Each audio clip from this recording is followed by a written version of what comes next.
Welcome to another of Inspired Life Journeys. Here we have a guest with us. But before we go ahead and start our stream, I'm just going to play a quick intro and then I'm going to bring our guest, Nicole Lanni. She's a dear friend of mine and an amazing coach and healer, and I'm going to tell you all about it. But first, let's go over with our intro.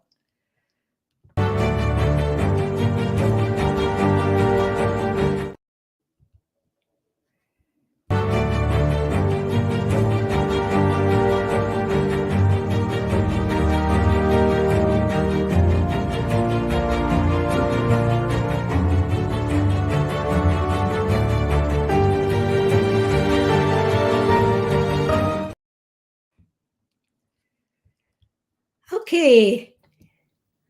Welcome, Nicole. Thank you so much for joining us today. Thank you, Shantha, for having me. I'm so excited to be here today. Yeah, Nicole, I've known a little bit about what you do, but not really. When I was reading through your About Us page, you are such an accomplished person, with just the different things you've done.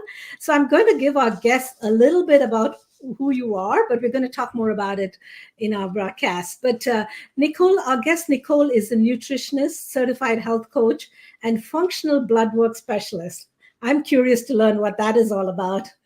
Nicole loves helping people who are frustrated with their health heal at a cellular level through nutrition, cellular detoxing, functional blood work, and their nutritional DNA profile.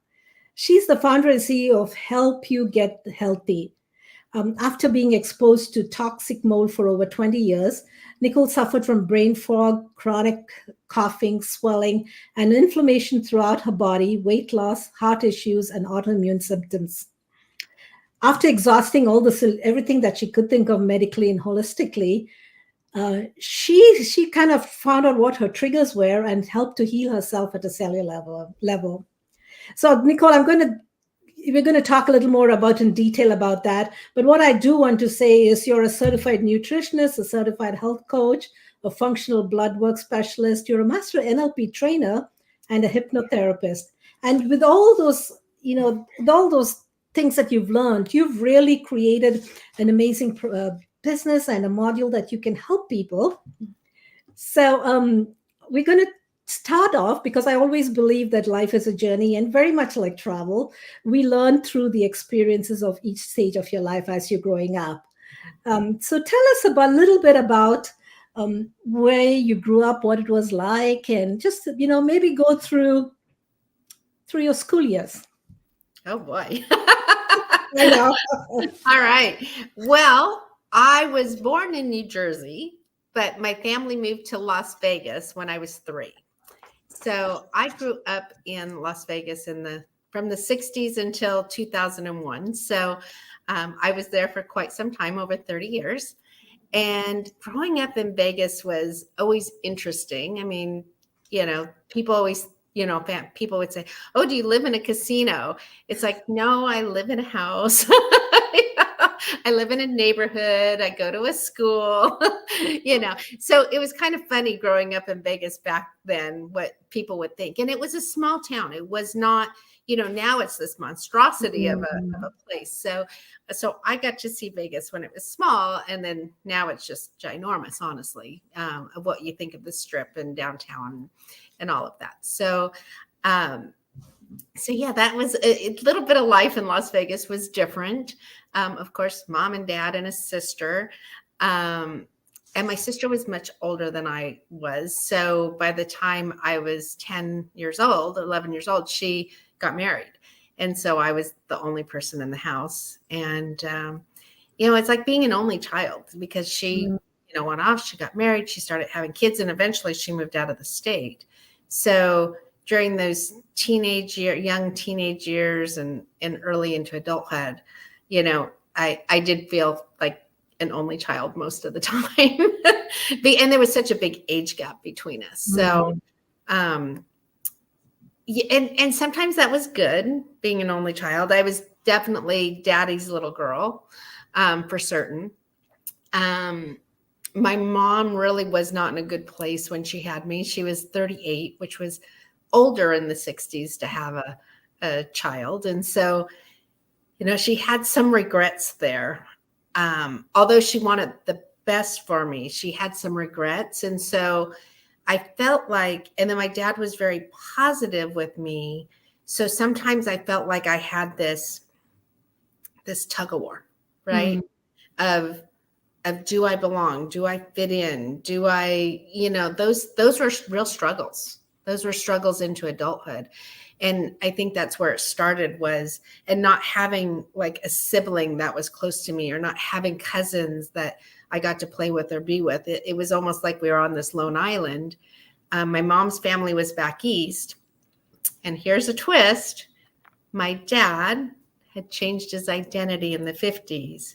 And so his family was not in the picture. When he changed his identity, unfortunately, that meant him not having his family in his life. And so all those years, and I knew this growing up, it wasn't like it was a secret, but it wasn't a secret. I don't know how to explain that more than just saying that. But I often wondered, like, who was my dad's family? Where did my dad come from? And he gave me what I call breadcrumbs, learning a little bit about his family. And it wasn't until after I was over 50 that I finally, about 5 years ago, I got to meet my family. And so that's been a very life-changing event for me. So that's a little bit about like some of those stepping stones of what my family was like. And I do not recommend this for anybody. I do not recommend. But I had a baby in high school. So, which most people don't know. So they don't, until they do the math, they don't know now. When I was younger, they think we're sisters oftentimes. But I did have a baby in high school. So I don't promote that. For people. But I grew up with her, and we are very, very close now. And no regrets. I love my I have 2 other children as well, but I love my daughter, and I'm so glad that I have her in my life. Yeah, that's a blessing, right? Yeah, sometimes it comes in, and that's a blessing that she came into your life at that point, because you were alone. You were alone. You were lonely. Yeah. You didn't have your parents, but still there was that. It sounds like you had like a yo-yo life, trying to decide between, which there way was to go. that yo-yo life, and it went into adulthood. Like it traveled into, talking about travel, it traveled into adulthood. It's interesting how my outlook, looking back, is so different now, and all the tools that I've used myself. But it's interesting that you have to take responsibility for those things as well. Those are the cards that were dealt, but how you react to those are your responsibility. And you don't learn that until you're much older. Yeah. If at all. Yeah. But that's the lessons for me. Yeah, that's a lesson that you learn, that everybody needs, day to day, whatever you do take responsibility, and even in your business, right? Whatever happens, you do take responsibility for those. So that's great. But what a joy to hear that you were reunited with your paternal side of your family. Oh, it literally has been, I don't know, people say I glow when I talk about it. It has been one of the most life-changing things that could ever have happened to me. And I feel like I have roots, and I feel like I have, it's so funny to look like people. I always wanted to look like somebody. And my dad used to tell me, don't worry, you look just like your grandma. Well, that's great, but I didn't know who she was. And eventually I got to see pictures of her. She had passed by the time I met my family, but oh my goodness, I'm the spitting image of my grandmother. So the one thing that my dad is, even though there were situations that caused him to lead that path, he was always honest with me. He didn't tell me things sometimes because he couldn't divulge who he was. But he didn't lie either. Like there were little things, like I remember asking my uncle when I found out that I had uncles and an aunt. I think it was probably, that's the one thing he never told me, that he had brothers and a sister. And so I would just ask about my grandparents as a kid, right? And I actually went to this town at one point when I was in my 30s, and young 30s. And I guess I hoped something would drop down from the sky going, oh, my dad was here. But I walked around this little square and didn't find anything. Had I walked into the post office, I probably would have passed out, because my uncle looks a lot like my dad. And really? and he was the postmaster in this little town. And so, you know, meeting them and realizing that like you actually look like somebody, and you hear the stories and you see the pictures. I'd never seen pictures of my father when he was young. And so all of a sudden to see these pictures and see family, and and for them to be so accepting, I think that was a big part of it too. Yeah, that's great. Yeah. I'm sure you had a sense of belonging now because, you know, even though you knew there were others, but not really knowing. Yes, I do. I feel like I definitely have a belonging, and it's changed my business. It's changed my perspective. People see these countdowns that I put on Facebook going, oh my gosh, I'm going to Nebraska. And this California girl, you would have never, ever have been excited about going to Nebraska, right? I don't think I could ever live there. There's a very rural area where they are. But oh my gosh, going and knowing that I get to see them twice a year. I've made a commitment to go twice a year. That's and good. no matter what, I go. And it's just laughter and fun and talking and getting to know them and crying and hugging and seeing some of them bicker and being normal family stuff. And you know, I'm kind of the odd man out sometimes when it comes to, because of what I do. And so I'm always teaching them something new about the kitchen, and you know, there's just things. And so it's really, truly a joy. Oh, that's great. That's awesome. Okay. So moving on to your next phase of your life, what would you do prior to this, and how did you get into the business world? Oh, wow. Well, when you're an artist, my mother was always like, I don't want you to become an artist. I want you to become an attorney. You're smart. You need to become an attorney. Well, my heart said, oh, I want to be an artist. And so going to art school, you get laid off from a lot of jobs. So especially in the 90s, I was teaching art and I got laid off. And then later on, I was working as a florist for a larger company. I got laid off. So the artsy things in life, sometimes you do take those chances of, if there's cutbacks and things, you take those chances. And I was working as an activities program director in Las Vegas for a very large corporation. And on a Friday, I get the phone call saying, hey, Nicole, we're closing the doors. And I was like, oh, I've been there for 8 years and I loved my job, and my kids could come, and it was 5 minutes from home, and the pay was great. And I literally loved what I did. And so getting that phone call was probably like, I didn't know what I was going to do. Like I don't think there was ever a moment where I was like, what am I going to do? So I was remarried. I'd been married a couple times, and I was remarried, and I had 2 stepkids. So I had 3 of my own kids, 2 stepkids. And I was like, and I was the breadwinner in our family. And so I was like, oh my goodness, what am I going to do without my income? And so, and then they said, well, we're going to give you a severance package for 3 months. And I was like, okay. And when are we closing? And they're like, now. And I had just had surgery on my knee. And so I was in this ridiculous thing. Like I wasn't driving because I couldn't bend my knee. And so it was my right leg. So I couldn't drive. And so I was like, oh my goodness, I can't drive. How am I going to get to interviews? Where am I going to apply for jobs? What am I going to do? You know, racing through my head. I have 3 months to figure this out. So I went home and, of course, had to tell my husband and my family. And my girlfriend literally called that evening, and she's like, remember, now we're supposed to be going to a Tupperware party at Lisa's house on Sunday. And I'm like, I can't drive. And Jane says, oh, no, I'll come pick you up. And I'm like, okay, I can't be spending money on plastic bowls. And I mean, like literally, you're not even going to believe I lost my job today. I have 3 months. And she says, that's great. She says, you're still going to the party. You need to be around people. You're going to have fun. Lisa's husband is making drinks. You can have a few drinks. Now, I'm not a big drinker, so this is even funnier. So I'm not a drinker. And so I was like, okay, all right. I'll just go and I'll be supportive. But I'm really not buying plastic. Like, I do not need a piece of plastic in my kitchen.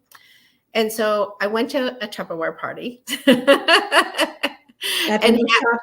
and had a few drinks.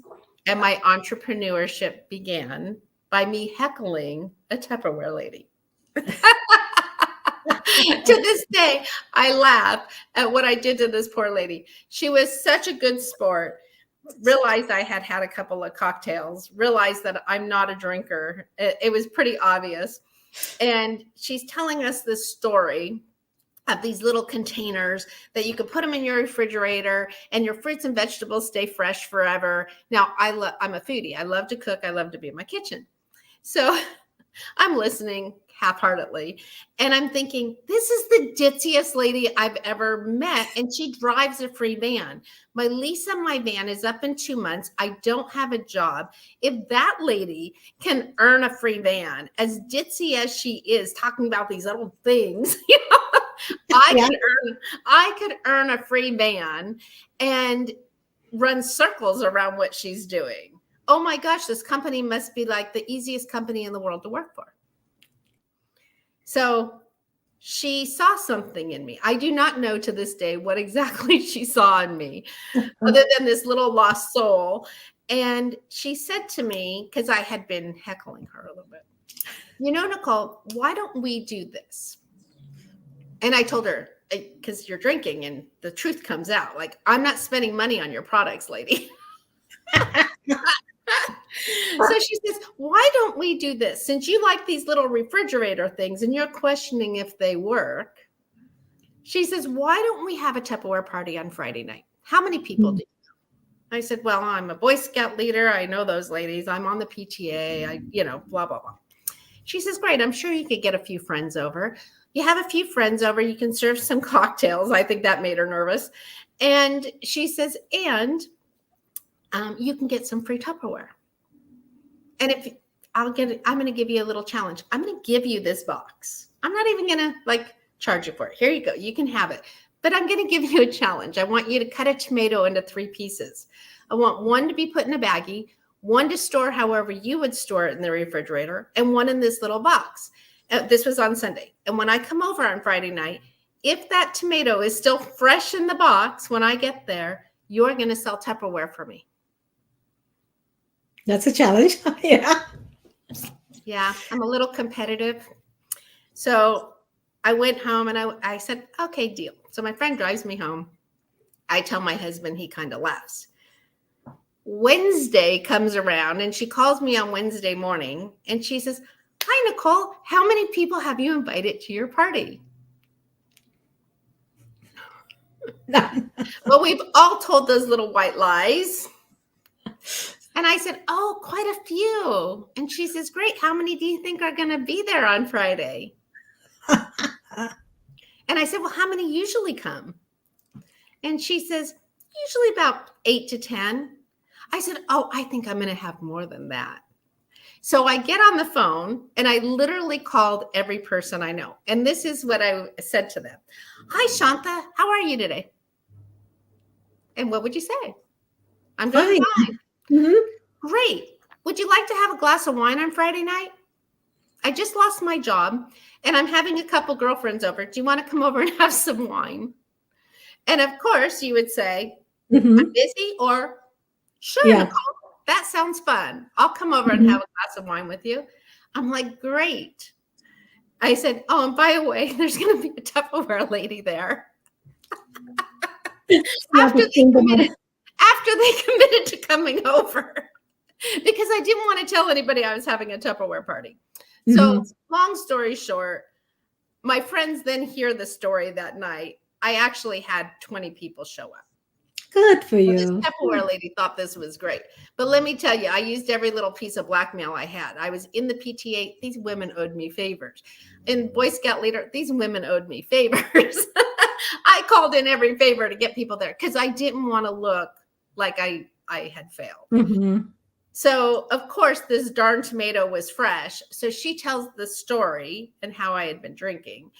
And my friends thought this was pretty funny. So she says she needs 4 friends to have parties for her because she is going to sell Tupperware. And I was like, all right, I'll do these 4 parties, but then I'm never going to do this again. Well, long story short, I earned a van in 12 weeks. Wow, that's amazing. In 12 weeks. Wow. In 12 weeks, I became a manager in less than 10 days and earned a van in 12 weeks.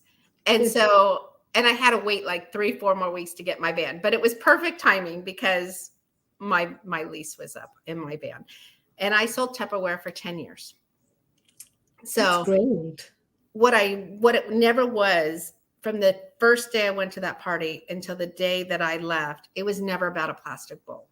Mm-hmm. It was really about the people. It was really about all the people I met, the relationships that I built, the being comfortable with talking about things in the kitchen. I'd been cooking since I was 10 after my sister left the house. My dad used to pay me to make dinner because my mom was a bad cook.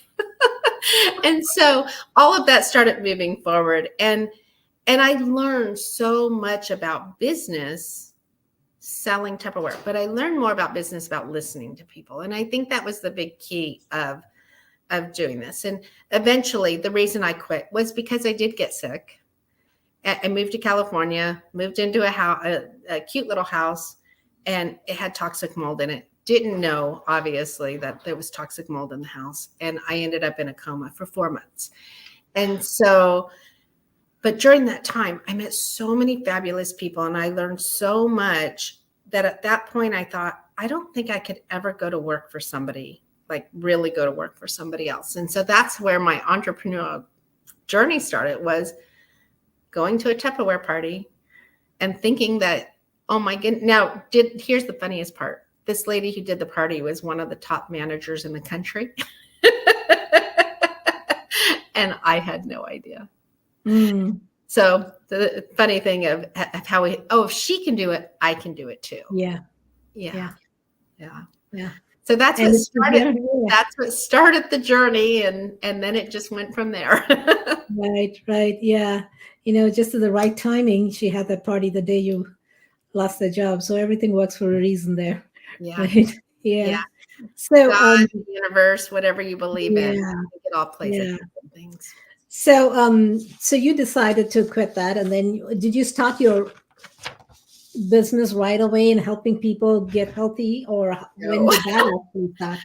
I had a neighbor who said to me, oh my gosh, I've seen you sell $10,000 worth of Tupperware in a week. You could sell homes and work a lot less hours and take care of your children. And I was like, maybe, because I was definitely looking for something with less. I worked hard. When I worked with Tupperware, I did work hard to be where I was. I was in the top 10 many years in a row in the United States. So I was working hard. It wasn't like I was just selling a few bowls. So that sounded appealing to me. And I went out and I got my real estate license. And, here's a valuable lesson for anybody who's listening. Try things. Definitely try things. And if you don't like it, run. Yeah. And I ended up working in the real estate and mortgage business for 8 years.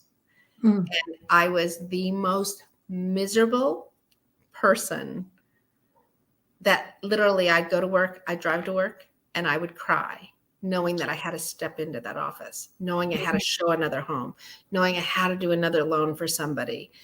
And it was torturous for me. And I did it. I made good money and I did it. And I was miserable.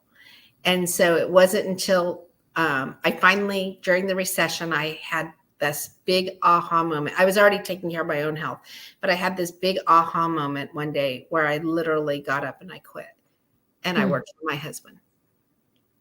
And he thought I was joking and I was going to go into work the next day. And I said, absolutely, I'm not coming back in. And he said, what are you going to do? I said, I don't know, but I'm not doing that anymore. And so it was a big decision to make the decision not to be miserable. And it was a big decision. And so I bought into a franchise that did meal prepping. Yeah, I bought a dinner store. And unfortunately, the company had issues. And there are some stores left, but it was 2 soccer moms who started this, and they didn't look at the cost factors in every state. I think they actually had a bad attorney, but it wasn't profitable. but I made great connections. I loved being with these women. I loved helping people have healthier meals. I loved helping people get healthier. And I actually started doing more business coaching than any, even though my love was cooking and in the kitchen, it was more business coaching because I would have networking meetings. I had space. And so I'd have some network. I became a networking leader for a company called HeartLink. And I would have these networking meetings at my store. And so when people would find out that I was top in sales and that, you know, all the things that I had accomplished, these women would come to me and they would want business advice. And so I could only advise on what I knew, obviously. And, you know, the next thing you know, and then I was like, how do I, it was interesting when you start coaching. And for any coaches out there, I'm sure you've experienced this. Everybody has such a different perspective. And they come with different personalities and they come with strong opinions. And there's a lot that happens in business. And I could literally look at some of these women because I was predominantly coaching women. And I would be like, how could this woman have this and this woman see this and be at the same place? And they would have two different perspectives. And that's when I decided to take an NLP course. And again, it was a big trajectory onto what was going to happen in my life next. And so I actually went into a course. I quit coffee during that, drinking coffee during that 4 days. I've never had a cup of coffee since. But when I quit coffee with a simple technique, it made me realize if I can quit this, what behaviors can we change? If you could, that was such a big moment for me. And so I was like, wow, that's going to change my coaching tremendously, is bringing these tools. And so I moved forward. I did become an NLP master trainer, and eventually after 3 years, a master trainer. I trained hundreds of people with NLP. I trained I saw my records the other day on an old computer and I was like, wow, I didn't realize it was so many. I trained 2001 people hypnosis courses. Wow. That's a lot of people. That's accomplishment. Yeah. And so I was like, wow, sometimes you don't even realize what you've done while you're in the midst of it. And that's when I was like, all right, I'm on stages, I'm speaking, I'm in front of people, I'm having my own events. And that's when I started really going, wait, what do I really want to do? I have this love. It always fell back to the kitchen. It always fell back to getting healthy. It always felt, that was always in the background. But being healthy was probably the most important thing, and taking care of my own health. So eventually, business has a journey, definitely. Yeah. I opened a wellness center, and I was never so happy in my life than to open Feeling Groovy Wellness. And we went from 1,200 square feet into 3,000 square feet, and we doubled to 6,000 square feet. And the center itself was such a happy place. You walked in, the VW bus was the front desk. Every wall had a mural. We had a cafe. We did all kinds of services. Unfortunately, it was so big that I was so busy managing, taking care of business, that I got out of practicing. And I missed it tremendously. And so again, when one door closes, a window opens. COVID happened. And I honestly could not afford, $15,000 a month in rent and keep my doors open without clients. And, here in California, everything was shut down for a longer period of time than most states. And so I had to shut my doors, and I went through a grieving period and went, what am I going to do? Here I am again. I felt like that person that got laid off, right? But there was a lot more mourning that happened because I really loved my center and what it stood for and helping people get healthy.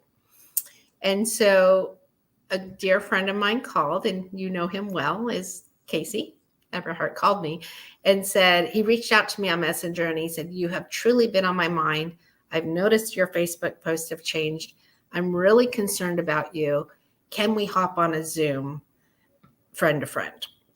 And I hopped on this call with him. Well, I said, no, I don't think I want to hop on a Zoom with you. And then He said, come on, Nicole, I know that you need to talk to somebody. So I finally hopped on a call, and I get on this Zoom call, and literally the tears finally came. And I cried for probably 90 minutes. Mm. And I just bawled. I was grieving. I had lost my baby. I had lost what I thought. Like, I was like, now how do I help people? Like, what do I do? I was so lost. And he was like, I don't know, but an entrepreneur always figures it out, don't they? And he says, we've all had a business that hasn't worked out. He says, and if you can make $1 million once, you can do it again. And if you can do this, you can do this. And if you can, and then I said, I feel like such a misfit. So again, it was those childhood feelings that were coming back of not knowing exactly where I fit in had surfaced again. Like, oh my goodness.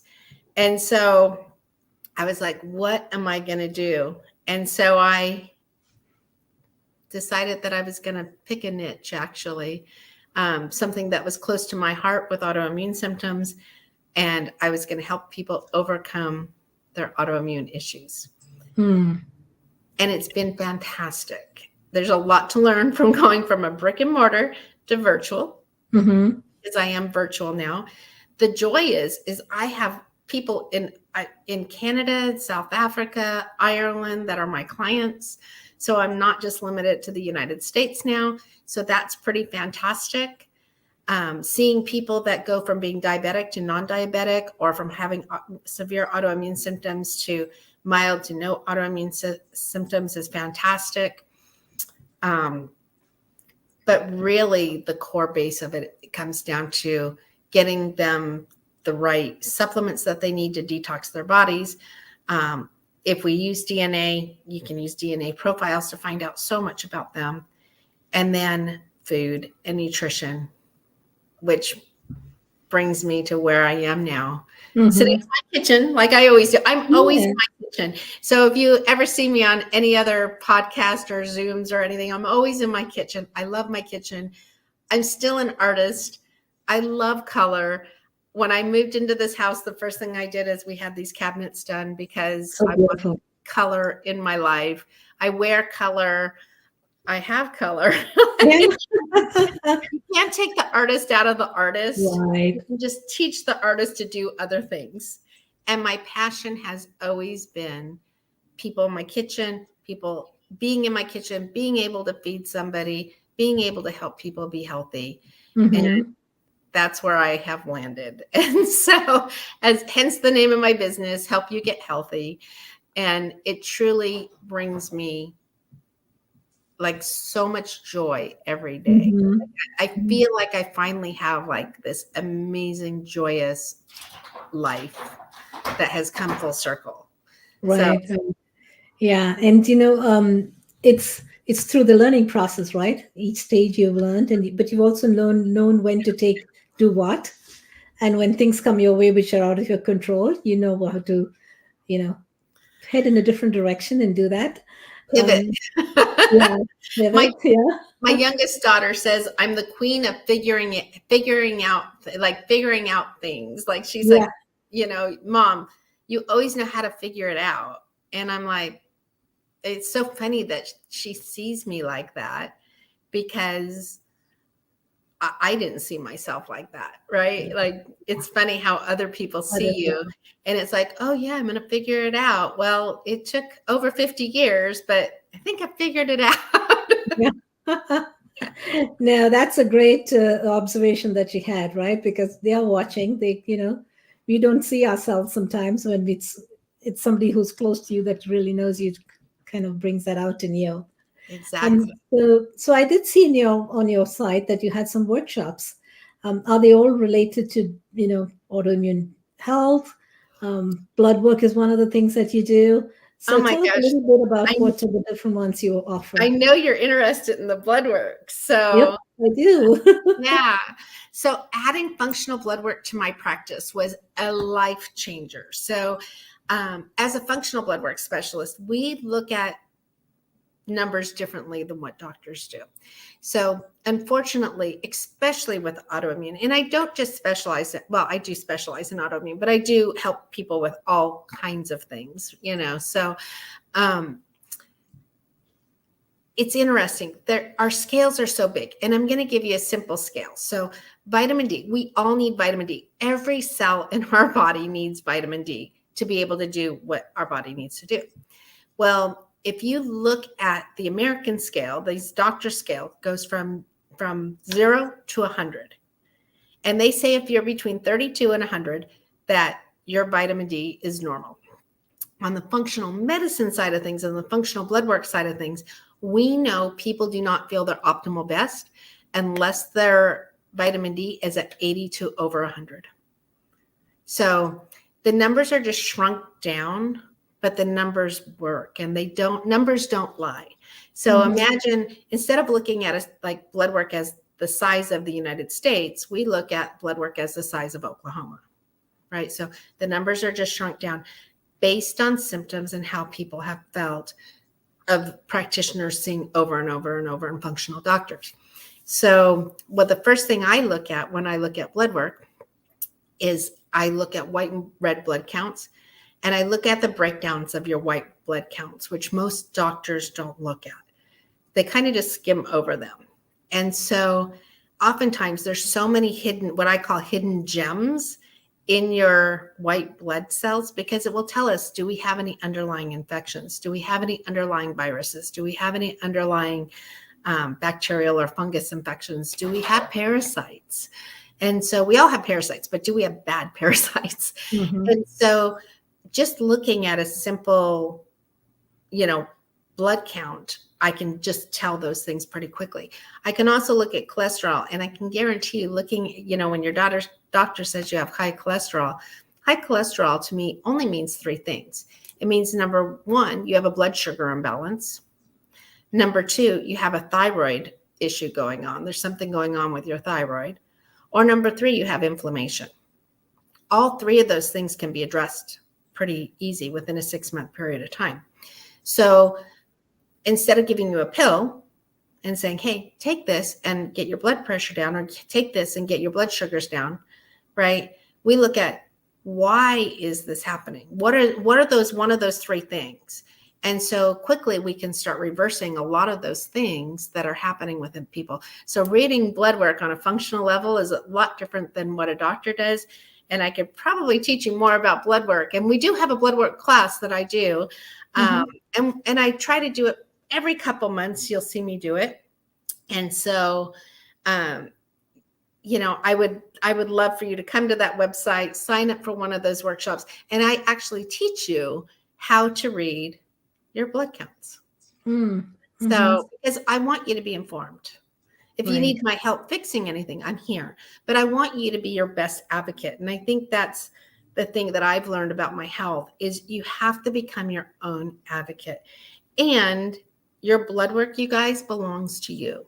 Your labs, your test results, everything that you have, it belongs to you. And so definitely, if you have labs done, get a copy of them. If you have a portal, great, because now we're getting more portals, but not everybody has a portal. So you ask for copies of that. If you're ever in the hospital, you ask for your records as they're doing them, or have somebody in your family ask, your husband, your wife, your sister, your brother, somebody ask for those records, because they belong to you. Once you leave the hospital, they charge you for them. But if you get them as it's happening, I want a copy of that blood work we did this morning, right? They'll have to make you a copy, and you keep those copies, because blood work will tell you. I can look at blood work from 5 years ago and look at patterns that have happened of why you necessarily don't feel well. So that those normal blood labs can tell us so much about why people don't feel well, even if they don't have a diagnosis. Great tip about getting your records and it's so true. They do charge you every time if you go later. And a lot of us, including me, I don't think about getting my records till I really need something, right? When you're going to see somebody else or whatever it may be. And so it's so important to ask for those copies, because most of us don't know. And then you go to the hospital and they charge you $1 a page, or, 50 cents a page, $2 a page, depending on where you've been, or even the doctor's office sometimes will charge you. And it's like, no, those belong to me. That's my personal information and I deserve to have that. So make sure that if I could give anybody advice on labs and scans and doctor's records, they're yours. Mm-hmm. Good tip. Now you talked about you're able to, guide them through the reversal. Is that more on healthy living, healthy eating? What's the reverse part of it? I'm so sorry, Shanta, you broke up. No, you said about you can show them how to reverse that. So what you teach is about the healthy living, healthy eating. Healthy living, healthy eating, the right supplements, the right fasting. You see a lot of people that do this intermittent fasting. Intermittent fasting is not for everybody, but there is different fastings that can help different people. So how to fast for your body, how to get insulin resistance down. There's so much that we can do within our bodies to literally live a more vibrant, healthy life. And so most people don't know, like with vitamin D, the doctors will say, and the standards will say 4,000 IUs. I use vitamin D because everybody knows this vitamin. So vitamin D, I think the daily recommended dose is 3,800 to 4,000 IUs. I will never have a client take 4,000 IUs. So at least double that. And if you're sick, we need to double or triple that only for a short period of time, you guys, not for long periods of time. But we need to boost up your immune system. That's the first thing I look at is vitamin D. And so, we teach you what supplements work. And then I teach a lot about pre and probiotics because our gut microbiome is so important. Our gut is really, they say it's our second brain. I'm beginning to believe it's our first brain at this point because our gut does so much for us. If you have anxiety, depression, any mental health disorders, starts in your gut. If you're not being able to get pregnant, starts in your gut. If you have heart problems or you're getting sick all the time, you're getting colds, starts in your gut. So there's so much joint pain. Oh my goodness, joint pain starts in your gut. Really? And so, yeah, if you have joint pain, you definitely need to talk to me about your gut. So many things happen in your gut. Like, so when people have arthritis, guess what? We're going to work on your gut. And so I'm working on not one, but 2 cookbooks right now that are almost done. And of course, one is about what? Gut health. But it's a cookbook. They're both cookbooks. One is more of an autoimmune protocol. The other one is food for an autoimmune protocol that actually tastes great. The other one is a microbiome diet, which I think we all need to follow more of a microbiome Mediterranean type diet to live healthy. We're hearing about these blue zones. We're hearing about centenarians. I want to live till I'm 100, and I want to live till I'm 100 healthy. Yeah. Right. I want to be that healthy person. Yeah. So my mother-in-law is such a good role model for that. So she's 88 this year. She works 3 days a week, 8-hour days. Yeah. And she walks every single day, even if it's just, she usually walks a couple miles, but even if she just walks around the block a few times, she'll do that. She's not plugged into the computer. She's not glued in front of a TV. And she literally, she's, like I said, she's going to be 88.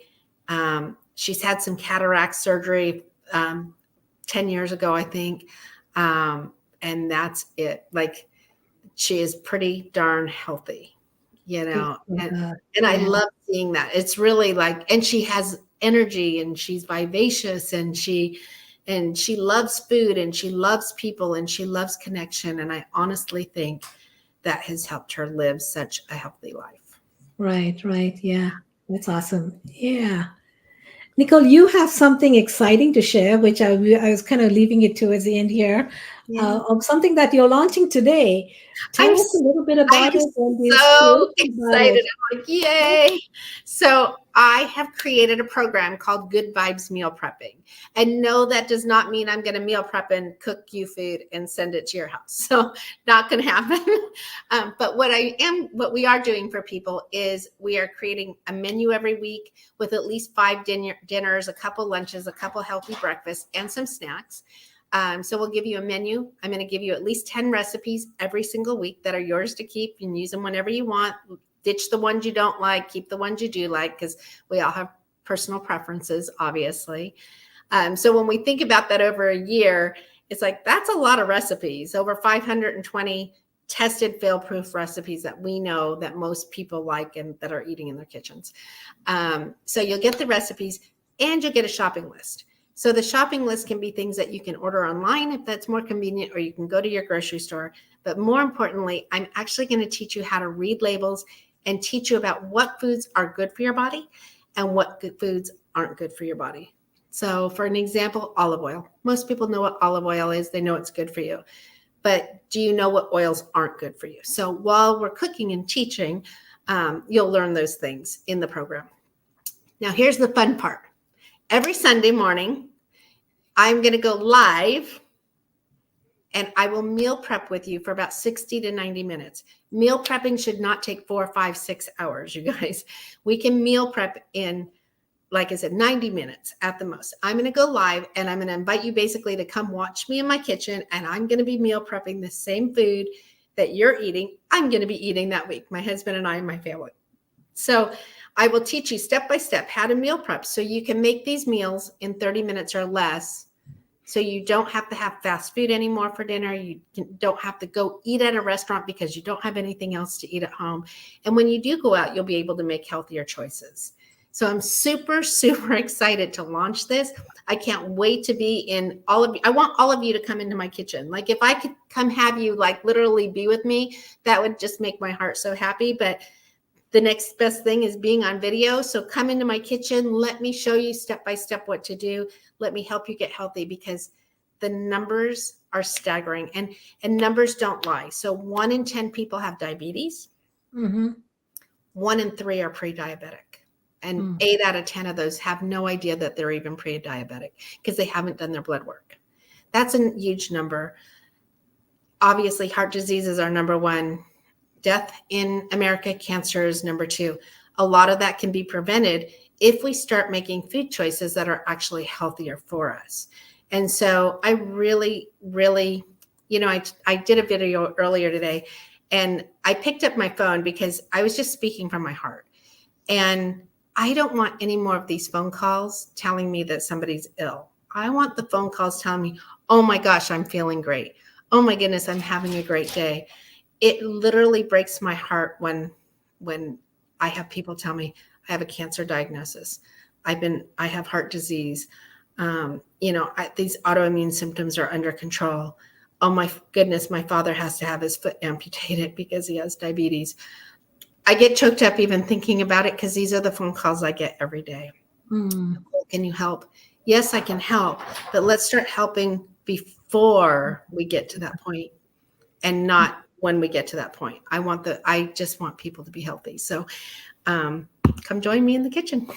Oh, that's awesome. That's great. It is a scary number, 1 in 3 pre-diabetic. That I did not know that, because, how many of us are unaware of it and just doing what we normally do, and we're really walking into something which is a little more dangerous. They don't know. And I think the thing is, Shanta, is, people go and get their blood work done. They have a physical, especially, when you're 40 plus, the insurance companies are now telling you have to have a physical at least once every 2 years, if not every year, right? And you go into your doctor, and the doctor will say, oh, you're pre-diabetic, you need to eat better. Okay, here's your prescriptions for whatever, and I'll see you next year. And they're really given about 15 minutes to see each client. And unfortunately, doctors don't get a degree in nutrition. Mm-hmm. And believe it or not, they have about 6 to 8 hours of nutrition training in 12 years of college, 12 years of study.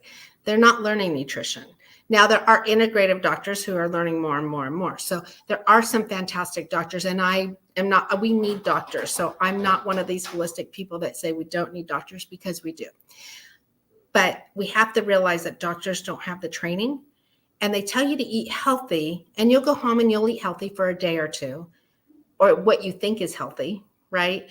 And people will go home and they'll make salads, and then they'll put this bottled salad dressing on that is just full of chemicals, and they don't realize that they're still harming their bodies. So what they think are eating healthy, they're not necessarily eating healthy.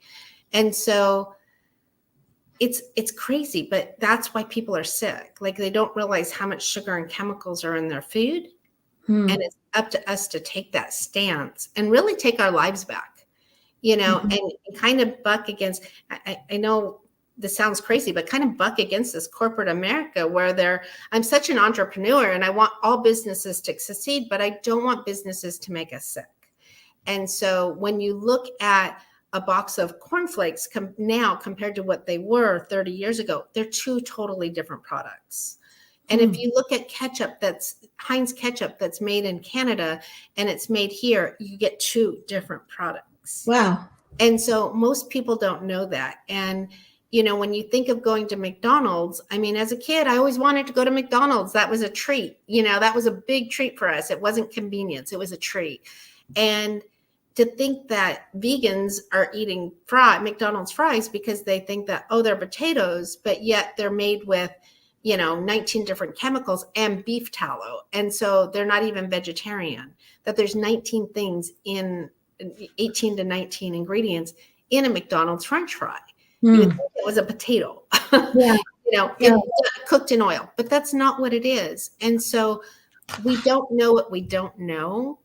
And so, but we need to know what's going into our bodies. We need to be healthier. And, we've all have lost somebody in our lives, and we all know somebody who's been sick in our lives. And it starts with what we eat. Yeah. I love that. I love what you're saying. It's how proactive are we, right? In taking care of your own health and what do we need to do? So much of learning.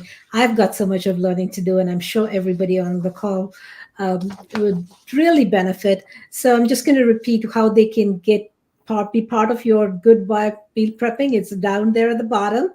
Yeah. Just go to goodvibesmealprepping.com, and Nicole has it all laid out over there. And for Nicole, for those who can't join live, you have them all recorded, right? They're going to be recorded. We'll put them in either that night or the next morning after they've, gone through.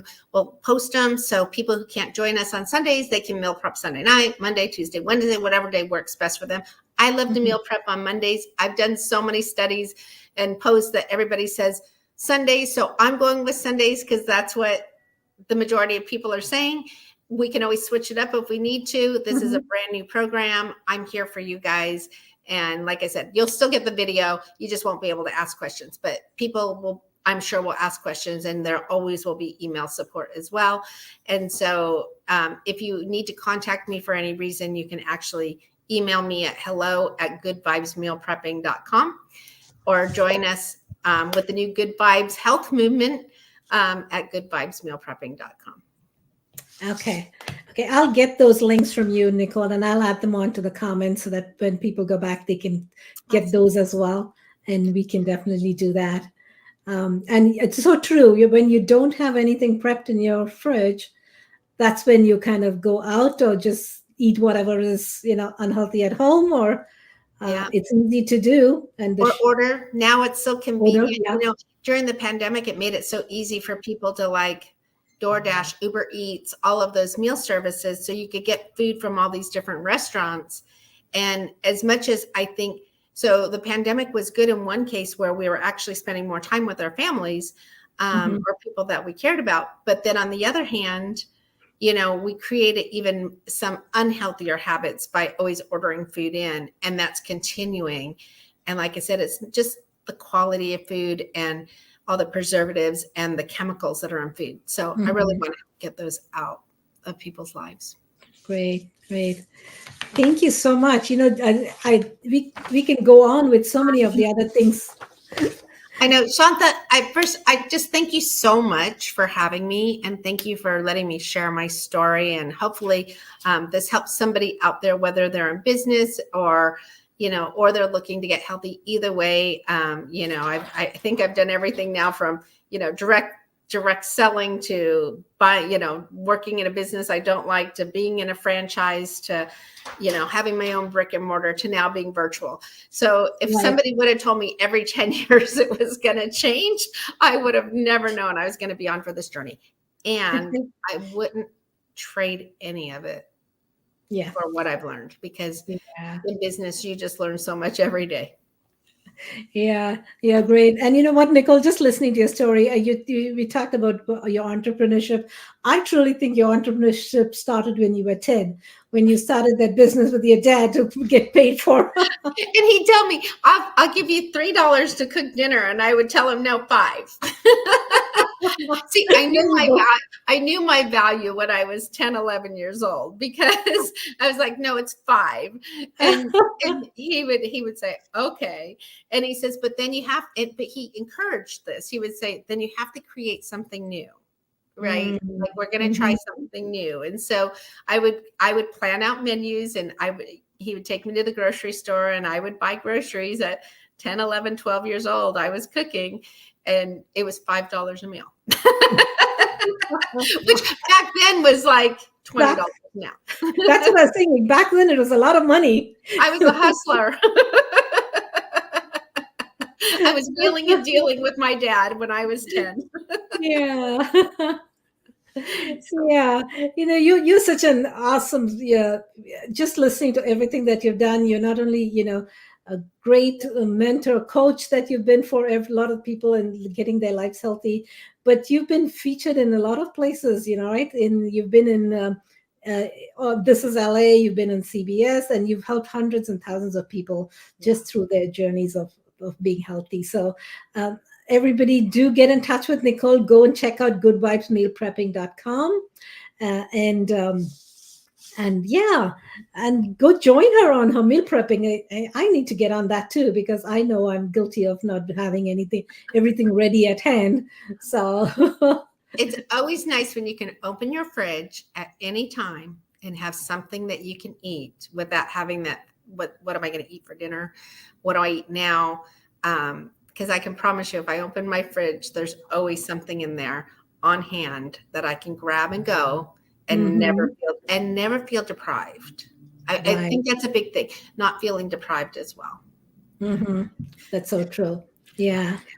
And I'm going to request all our viewers and those who are listening to the recording, do go ahead and share, subscribe, and like this broadcast, so that many people can hear about Nicole, those who haven't been able to join us. But share it out there, and people can go into the YouTube and Facebook and LinkedIn and join us there as well. So All right. thank you, Nicole. Excited to see what's going to come out of your meal prepping. I know it's going to be fabulous. Thank you. And I look forward to joining you on for some of the Sundays there for the meal prepping work. All right. And thank you again, Shanta. And to your listeners, thank you for taking the time to listen to us today. And I'm excited about listening to more inspiring life journeys as well. And you will definitely be following more and more of you, Shanta, because the work that you're doing is amazing as well. So thank you so much. Thank you. Thanks, everybody. So till our next episode, which will be in a couple of weeks. I'm going to be traveling in the next 2 weeks, but join us again for another episode of Life Journeys. And do go ahead and follow Nicole and get on her meal prepping plan that she's got. She's launching today. What a great day to have our show today. Yeah, perfect. Yeah. Thank you so much. You're welcome. Thanks, everyone. And here's our little outro that we gone. So